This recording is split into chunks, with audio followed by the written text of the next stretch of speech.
মৰমৰ ছাত্ৰ-ছাত্ৰীসকল, অসম উচ্চতৰ মাধ্যমিক শিক্ষা সংসদৰ দ্বাৰা উচ্চতৰ মাধ্যমিক দ্বিতীয় বাৰ্ষিকৰ ছাত্ৰ-ছাত্ৰীৰ বুৰঞ্জী তথা ইতিহাস বিষয়ৰ পাঠ্যপুথি আৰু তাৰ পাঠ্যসূচিৰ বিষয়ে আমি আজি কিছু কথা আলোচনা কৰিম। 2010-2011 চনৰ শিক্ষাবৰ্ষৰ পৰা NCERT national council of educational research and training অৰ্থাৎ ৰাষ্ট্ৰীয় শৈক্ষিক গৱেষণা আৰু প্ৰশিক্ষণ পৰিষদৰ পাঠ্যপুথিবোৰকে ASEC অৰ্থাৎ Assam higher secondary education council তথা অসম উচ্চতৰ মাধ্যমিক শিক্ষা সংসদে গ্ৰহণ কৰিছে। গতিকে অসম উচ্চতৰ মাধ্যমিক শিক্ষা সংসদে ইতিহাসৰ পাঠ্যপুথি হিচাপে 3খন গ্ৰন্থ প্ৰকাশ কৰি উলিয়াইছে আৰু সেইকেইখন হৈছে ভাৰত ইতিহাসৰ বিষয়বস্তু প্ৰথম খণ্ড, ভাৰত ইতিহাসৰ বিষয়বস্তু দ্বিতীয় খণ্ড আৰু ভাৰত ইতিহাসৰ বিষয়বস্তু তৃতীয় খণ্ড। অৰ্থাৎ এই তিনিটা খণ্ডৰে ভাৰত ইতিহাসৰ বিষয়বস্তু 3খন পাঠ্যপুথি তেওঁলোকে প্ৰকাশ কৰি উলিয়াইছে আৰু সেই কিতাপকেইখনৰ ওপৰত অসম উচ্চতৰ মাধ্যমিক শিক্ষা সংসদ বুলি লিখা আছে আৰু এইকেইখন বজাৰতো পোৱা যায়। আৰু তাৰোপৰি প্ৰাসংগিক পুথি হিচাপে আৰু এখন গ্ৰন্থ দেখা যায়, ডক্টৰ অজিত কুমাৰ দত্ত আৰু শ্ৰী পংকজ গোস্বামী উচ্চতৰ মাধ্যমিক বুৰঞ্জী।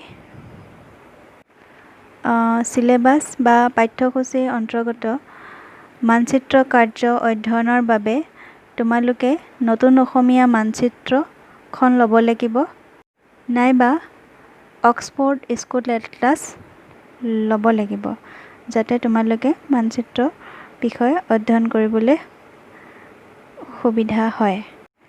ছাত্ৰ-ছাত্ৰীসকলে পাঠ্যপুথি হিচাপে অসম উচ্চতৰ মাধ্যমিক শিক্ষা সংসদে প্ৰকাশ কৰা ভাৰত ইতিহাসৰ বিষয়বস্তু 3টা খণ্ড ল'ব পাৰিব আৰু দত্ত আৰু গোস্বামী গ্ৰন্থখনৰো সহায় ল'ব পাৰিব। তাৰোপৰি মূল NCERT ইংৰাজী মূল গ্ৰন্থখনৰো সহায় ল'ব পাৰিব।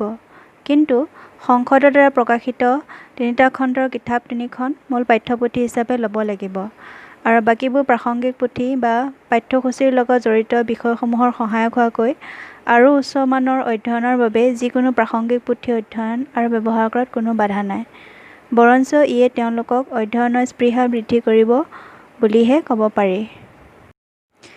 যেতিয়া তোমালোকে ভাৰত ইতিহাসৰ বিষয়বস্তু প্ৰথম খণ্ড, দ্বিতীয় খণ্ড আৰু তৃতীয় খণ্ড এই 3খন কিতাপ যেতিয়া মেলিবা, তেতিয়া দেখিবা যে 3টা খণ্ডতে 3টা পৃথক পৃথক বিষয়বস্তু আছে। প্ৰথম খণ্ড ভাৰত ইতিহাসৰ বিষয়বস্তুত প্ৰাচীন ভাৰতৰ সামাজিক, অৰ্থনৈতিক, সাংস্কৃতিক, ৰাজনৈতিক আৰু স্থাপত্য ভাস্কৰ্যক লৈ মুঠতে 4টা বিষয়বস্তু অধ্যায় হিচাপে দিয়া হৈছে। লগতে অসমৰ ইতিহাসৰ বিষয়ে সম্যক জ্ঞান দিবলৈ প্ৰাগৈতিহাসিক অসমৰ পৰা জাতীয় আন্দোলনৰ নতুন যুগৰ সূচনালৈকে ধৰি যুগে যুগে অসম এই লৈ 3টা বিষয়বস্তুক অধ্যায় হিচাপে দিয়া হৈছে। তেনেদৰে দ্বিতীয় খণ্ড ভাৰত ইতিহাসৰ বিষয়বস্তু চালে দেখিবা যে ইয়াত 5টা অধ্যায়ৰ বিষয়বস্তু দিয়া হৈছে আৰু এই প্ৰধানকৈ অধ্যয়ন কৰিছে মধ্যযুগৰ ভাৰতবৰ্ষৰ ইতিহাস।